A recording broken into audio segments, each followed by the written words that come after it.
Dot, dot, dot, dot, dot, dot. Good morning, everybody. This is Grant from State of the Spark, and I'm super pumped for today's show. We're going to be talking about the Yakima people very briefly. We're going to be talking about the two things Confucius says that can actually help our society, you, your family, and our society significantly improve. We're going to be talking about Jupiter ascending and Monet descending. Yeah, that's Jupiter going up and a Monet going down. We're going to be talking about all of that this morning on today's show of Spark Sight. And before that, we're going to be talking about other news. And before that, we're going to be talking about a morning cup of gratitude. I want to surround your morning, starting your day with a morning cup of gratitude. This is one of the best rituals I think we do. I'm going to promote this to TikTok. We're going to be doing some TikTok morning cup of gratitudes. You know it. Let's talk about what you're grateful for. I want to hear it. Let me hear from you. What are you grateful for this morning? Put it in the comments. Tell me what's going on in your life. Let me know what you're absolutely filled with gratitude for. I'll start. I'm grateful for ritual this morning, or habit. What we call habits is probably too small of a concept for what I'm thinking when I say I'm grateful for ritual. I'm grateful for ritual. I'm grateful for the repeatable habits that develop a stable, as Adam would say, or Brittany, a stable datum, a stable thing to look at that people can predict about you, that people know about you, but that puts them at ease. Sometimes the things that are predictable about you don't always put people at ease, but a good, healthy ritual does. This morning's ritual of morning cup of gratitude, my morning rituals of stretching and working out, my morning rituals of reading. We're going to talk a little bit about something from my reading this morning. It just lifts me up, and by the time I get going with my day, I am so much sharper than I would have been if I were still a late sleeping, pizza eating, work skipping, do nothing as I was in my late teens and early 20s. But it took me some development, and I am grateful for the rituals I've built. That's what I'm grateful for. What are you grateful for? How's your business? How's your family? What are the highlights from your investments? What are the highlights from your relationships? What are the highlights from your fitness and health? What are the highlights from work you enjoy? What are the highlights from your spirituality, the total life experience? I'm also grateful that I was able to share the total life experience with a new person yesterday who might be a new client. We become quick friends. We develop synergy very quickly. And we talked a little bit yesterday about the total life experience. So I'm grateful for the freedom frameworks we've built for other people. That's what I'm grateful for. Let's talk about other news. Yes. So we have a botched Monet drop. Yes, someone went to go steal a Claude Monet painting in a museum in the Netherlands on a Sunday morning at 10:30 a.m. Who in their right mind? There must be something going on with this museum. Maybe Danny Ocean's found out that there's a security guard shift at 10:30 in the morning. This was in the Zans Museum in Zaandam, which is just north of Amsterdam. Zaandam, just north of Amsterdam. And it was the painting titled De Voorzim and de Westum, as I found out. Now, the museum staff and even bystanders came to the aid of the museum to prevent the robbery. And they actually had the painting. They had made it to the door, and then they dropped it. And by then, the museum staff and security guards and the museum bystanders were surrounding them. I believe shots were fired. And the two thieves jumped on the back of their, was it a van big enough for the painting? No. Was it a hot rod car like James Bond speeding away? No. It was their little black scooter. And they took off on their black scooter, which police found later. I'm prone to believe that these guys were probably trying to do a TikTok prank. This is a complete botched robbery attempt. But if you want to see the painting that was worth it, it was painted in 1871. I'm going to post the link right there. You've got the link right there. Boom.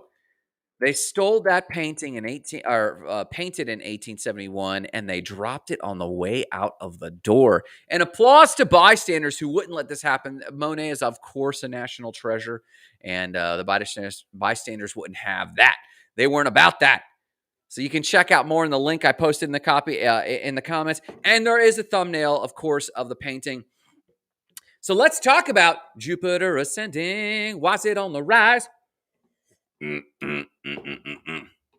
So Jupiter ascending. So for those who don't know, and I'm always learning more about cosmology, which is actually like spiritual stuff. So let's talk about astronomy. I'm always learning a lot about astronomy. And in this case, Jupiter tomorrow, Thursday, August 19th, Jupiter is ascending, which simply means ascending into opposition. So what this simply means that from the perspective of the Earth, the Jupiter stands opposite of the sun. And because Jupiter is already visible to the naked eye, go outside, I'm sure you'll see it. It becomes even brighter. And even if you had even a small telescope, you could actually see the four major moons of Jupiter, Europa, Io, Ganymede, and I'll give you a few seconds to guess. I'll count to five. That's right, it's Callisto. Could you have named any of those? I probably only could have named some of these because of the sci-fi I watch, Ganymede Station. So from a lot of my sci-fi network shows, they always talk about Io, Europa, and Ganymede. Callisto seems to be the ignored Jupiter moon.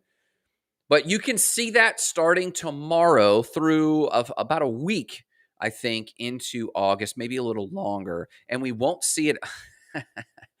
Nerd alert, says my beautiful wife. She's in bed and she's making fun of me. Nerd alert was she's talking about watching my sci-fi shows. But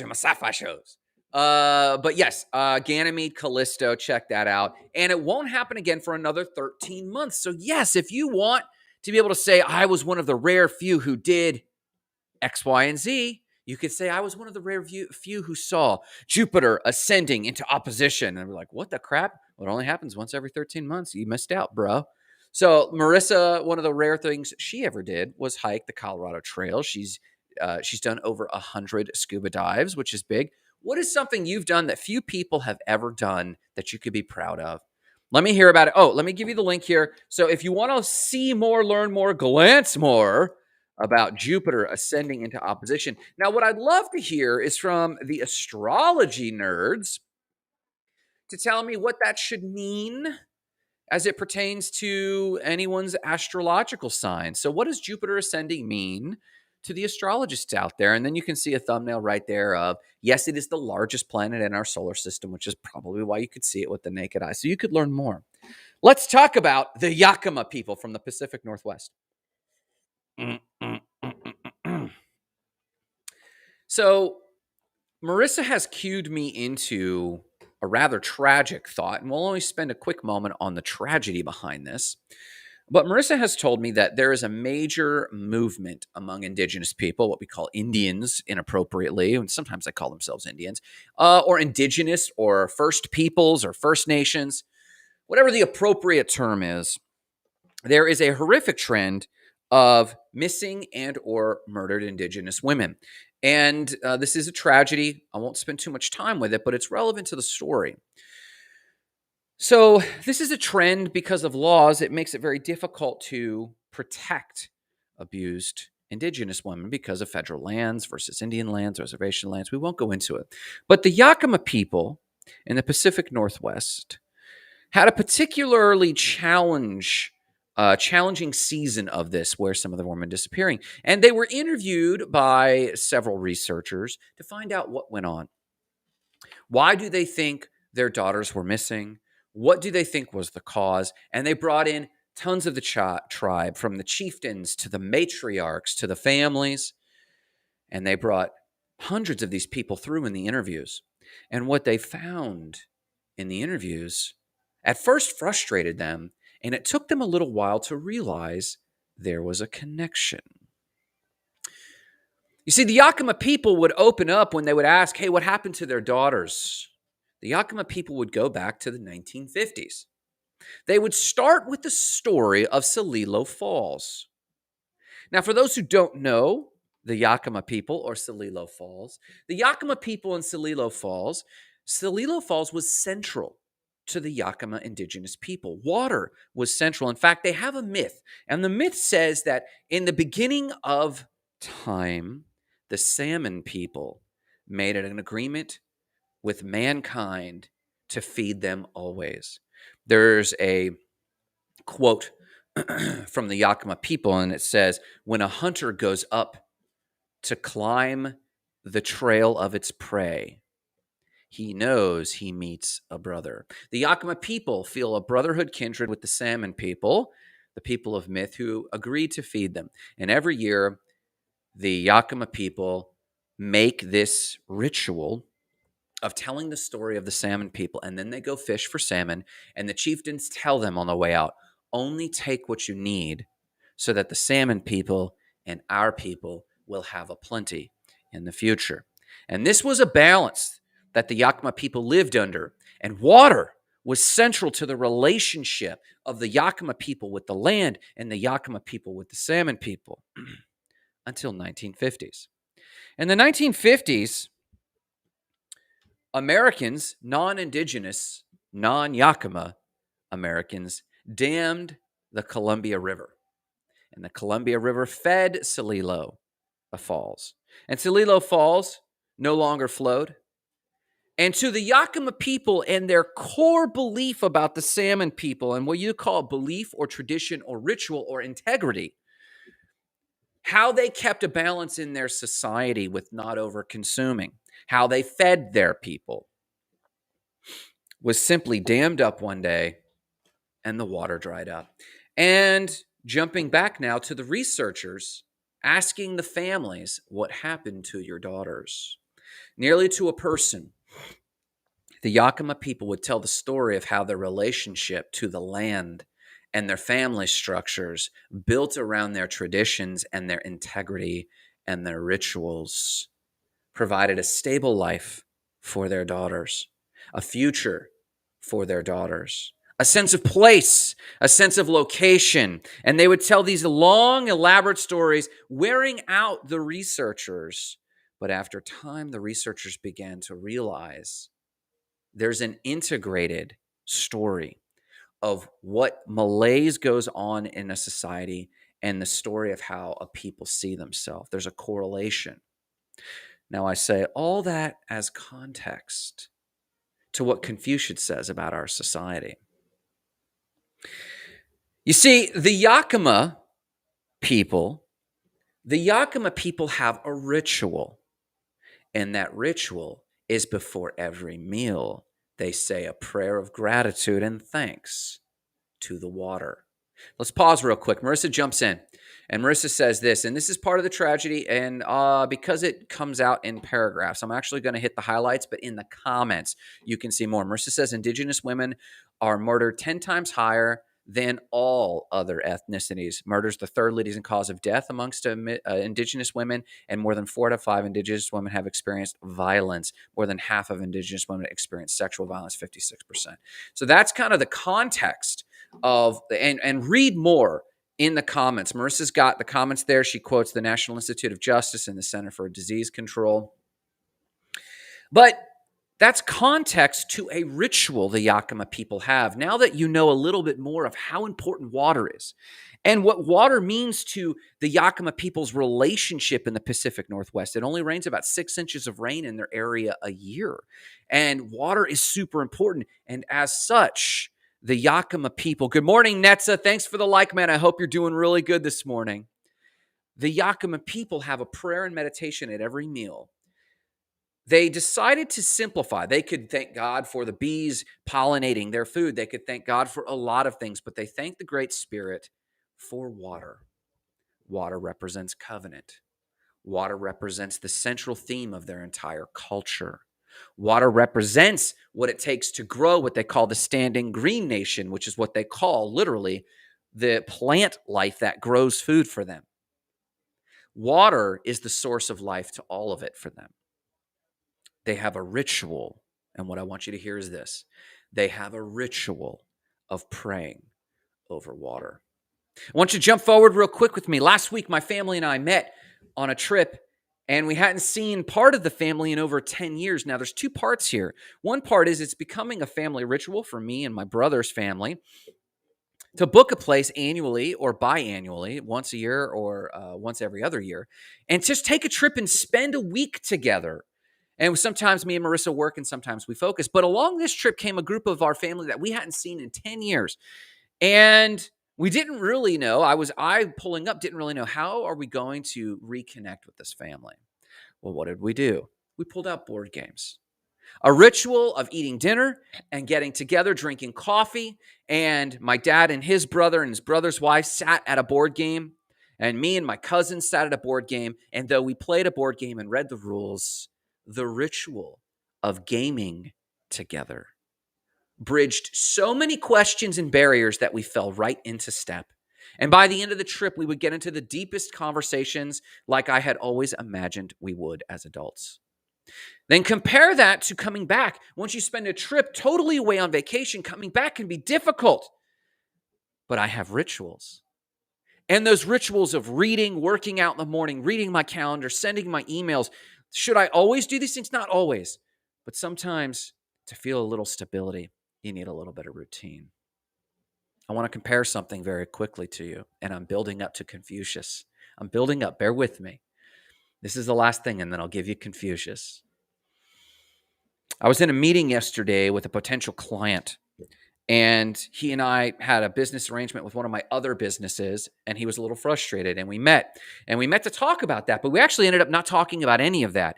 And we talked about building relationship and building synergy and building rapport, everything but that. And he brought up some things going on in Afghanistan and some things going on politically, and he was sharing with me some things that cause dis-ease in him. And how many of you feel that what's going on? Marissa and I were watching the news with Haiti earthquake and the Taliban, and we thought, this is just like 2010. What is going on? A lot of us know that the government is wonky and wobbly and unpredictable. We know that most people are uneasy just in general, whether it's COVID or whether it's their jobs or whether it's what's going on in Afghanistan. And most people, to assuage their fears, will look into things. They'll research things. But we know with some of the movements that have happened, that have come and gone, we know that people are looking shallowly into things. And though they think they're looking deeply into them, they're not truly investing the introspection to get answers. We also know that we can't trust our leaders. In fact, there's a default for distrusting our leaders. And that was one thing me and my cousins had talked about, me and this gentleman talked about yesterday. And what we're talking about is society feeling like it does so many different times in our history, like it's disintegrating. And this leads us to Confucius. From the Pacific Northwest of the Yakama people and what's going on with their daughters and their prayer and ritual over water, to my trip to North Carolina and connecting with family I hadn't seen in 10 years, to what's going on in Afghanistan and in the heart of my potential client and maybe in the heart of you. Confucius said, if you use governance to show people the way and punishment and rules to keep them true, the people will grow evasive and lose their moral compass. But if you use integrity to show them the way and ritual to keep them true, they'll cultivate conscience and always look deeply and see deeply into things. You know, I do this show for several reasons. One of them is to ignite lives of explosive significance. And part of what that means is that I want people around me to be deeper, to be more intellectual, not more charged, to be more kind and caring, not more volatile. A lot of you people have read the Wikipedia article for this person or this movement or that movement or Q movement or alt-left, and you get charged, but you don't get wiser. You get pumped up, but you don't get kinder. I do this show to maybe offer a little bit of insight that might take the edge off and make you look deeper. And as we look around the world, we can see that our society, as Confucius called out for his government of early China and his advisement of these people, if you use government, if you are looking for government and rulemaking to make society better, you and the people around you will grow more evasive, grow more disconnected from the people around you. You'll lose your moral compass and you'll stand on what you think is a moral high ground, a logical high ground. And you'll look over your nose at the people around you and judge them. However, if instead of looking to government and rules to make these things better, and my rights, and if you get caught up in that, we will lose our way. But if you live a life of integrity and a life of ritual, and I'm going to unpack that briefly, you'll cultivate a sense of consciousness in the people around you. This is all we ask of our government leaders, is that Lisa Welch says this is so true. Now, we used to get this from the Christian church, but we're even losing faith and trust in them because of disintegration. So very briefly, let me just unpack the two words that Confucius called out: integrity and ritual. Integrity simply is this, and I'll let you go about your day. Integrity is this. Integrity means being integrated.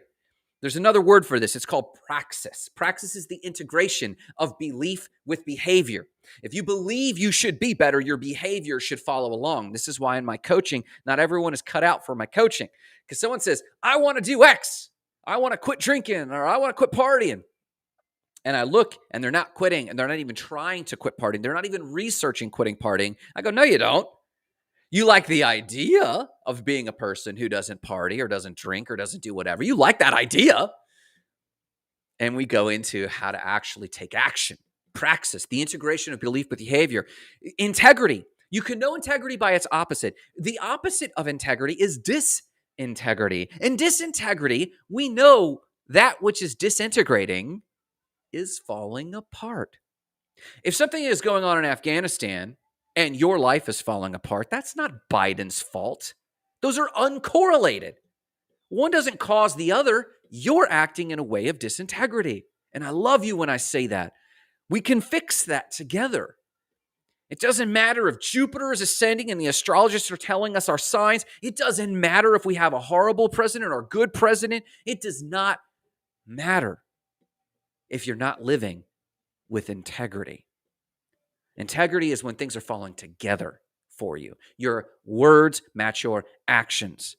I want to work out twice a day, 75 hard. Do you? I didn't yesterday. Disintegrity. And my gut line falls apart.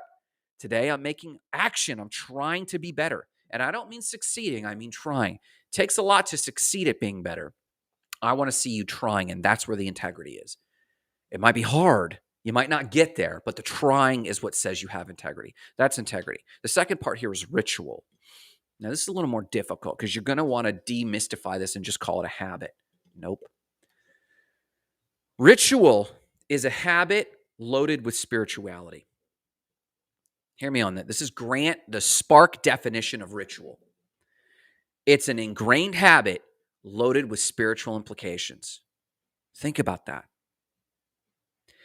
Now, we can easily see this when we wake up and think, I should read the Bible. Or for my Buddhist friends, I should meditate. But if you just get up and meditate and say, oh, I put in my 5 minutes, I'm out. Or if you read the Bible and say, oh, I read my 3 chapters, I'm out. But if you grab your Bible or sit on your meditation mat and pause long enough to feel a sense of awe and respect because it has spiritual implications, that's a ritual.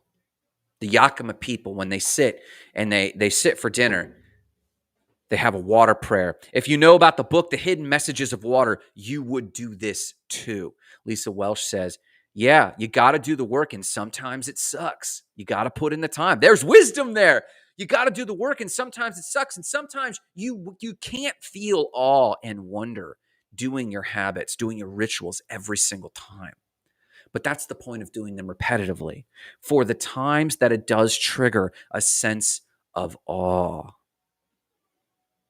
In a sense, ritual is the repetitive actions you take that people begin to recognize you for, which creates a calm, a stability, a predictability, and an ease. Imagine if we had presidents who had respectable rituals, not habits, respectable, honorable rituals for the public eye. When we saw them, we might question their decisions in this country or this economic policy or that economic policy. We might question that.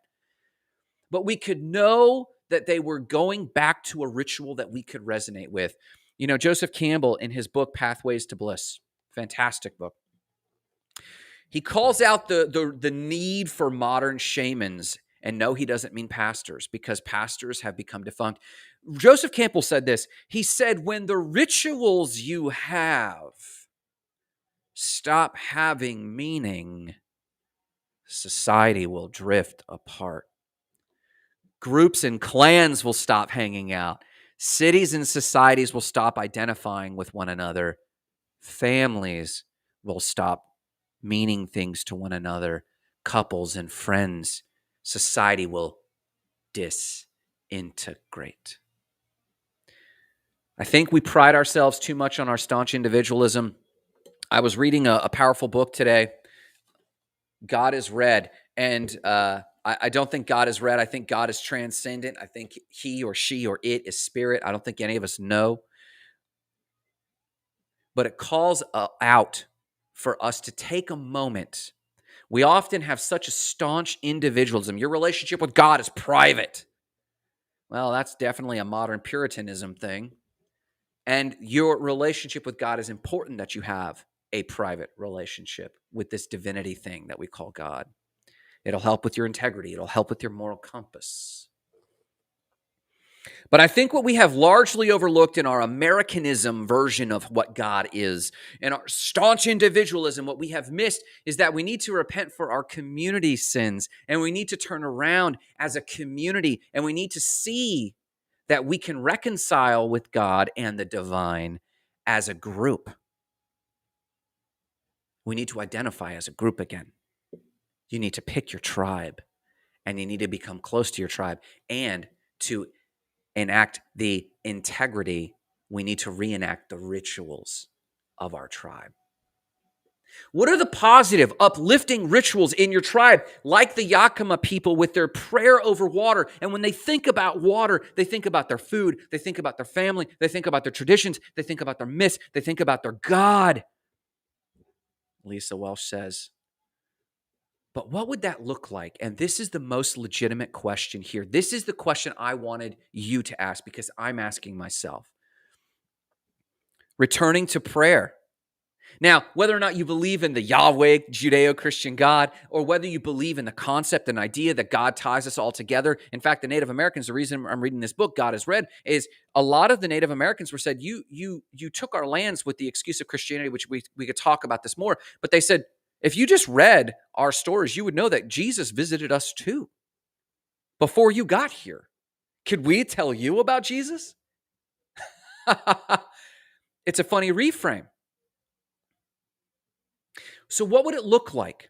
The reason I say that about the Native Americans is, what if we adopted the prayer over water? Because whether you've seen the book, The Hidden Messages of Water, that when you speak over water, its behavior changes at the molecular level. It crystallizes. Whereas water that you curse over won't crystallize. Go read this up. Go look this up. It's a powerful research called The Hidden Messages of Water. Go look it up.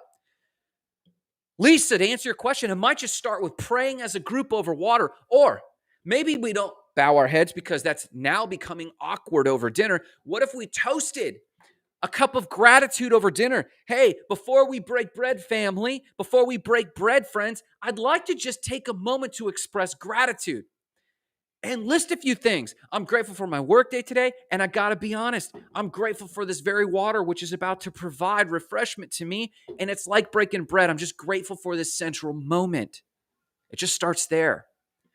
But Lisa, further, it's what do I want my tribe to behave? My kids, their kids, whether it's rituals around money. The Chinese have rituals around money. They'll take their coins that they've earned and put them on an altar in a building. You can walk around Japan and there's these little nooks at the buildings where there's basically an altar praying to the gods or the spirits or the divine one to protect this building because it's so high up in the air. You can just walk around Shanghai and see this. You could walk around Hong Kong and see this. But what are the traditions? What are the things you want to fix?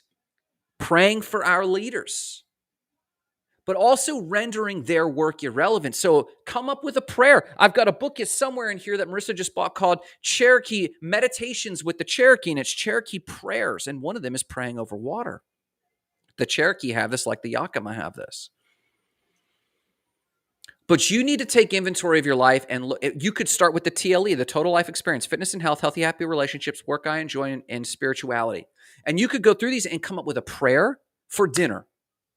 Or when you sit down with coffee with a friend and say, hey, I know we're here to talk about my business, but could I just take a moment and express some gratitude that you look fit and healthy, or you're working towards your health and I'm working towards my health? I'm so grateful for this healthy, happy relationship. I'm so grateful that we're building towards work we enjoy. And I'm so grateful that you're making progress in your spiritual journey. Could I just say that before we get going? We should normalize blessing people around us. Start there. But then come up with your own traditions, whether it's board games on a Thursday night because you know your kids are going to be out with their friends on Friday and Saturday, whether it's a Sunday lunch, gathering. When someone passes, Marissa and I had a relative pass a few months ago, and we sat down and pulled out the bourbon and just took a sniff of bourbon and toasted that person's life and said what we loved about him. I have a ritual you can adopt right here, Lisa. It's a ritual. When I am invited to someone's birthday party, as we are tonight, we're about to visit with Sammer and Jamila tonight. I'm going to ask her the questions. And those who know me, Adam, God bless him. Those who know me, when we do birthdays, I go, what was the thing you're most proud of accomplishing this year? I grill them. This is their birthday. This is a threshold moment. So Lisa, you could have prayer moments, but look for threshold moments. Sending someone off on a trip, when someone passes or someone gets engaged or married or is born, when someone hits the age of 10, when someone hits the age of 20. Look, have an eye for threshold moments and then conjure a ritual. And then let them know, hey guys, I think I'd like to start this ritual, and don't call it a habit because ritual means something different. I think I'd like to start this ritual and make it good, make it aligned with your values. But start with looking for threshold moments, then be the one who says something. And if it feels too weird to pray, make it a blessing. Boom. Lisa Welsh follows up with, yes, love it. Kids can now in college have conversation, good conversation questions. Boom, I love it. Well, let me leave you with this one more time. If you use government to show them the way and rules and punishments to keep them in a line, the people will grow evasive, drift apart, and lose a moral compass. But if you use integrity, your own integrity, to show and illustrate the way, and ritual to keep them true, people will cultivate their own moral compass and always see deeply into things around them. I hope this was helpful for you today. If you need any help at all, please visit us at the Facebook Goals and Gratitude group. We'd love to hear more from you. If you want tools and training, hit us up at State of the Spark as we try to constantly load things up there. But no matter what you do today, remember the mission: igniting lives of explosive significance, starting with your own. Have a fantastic day.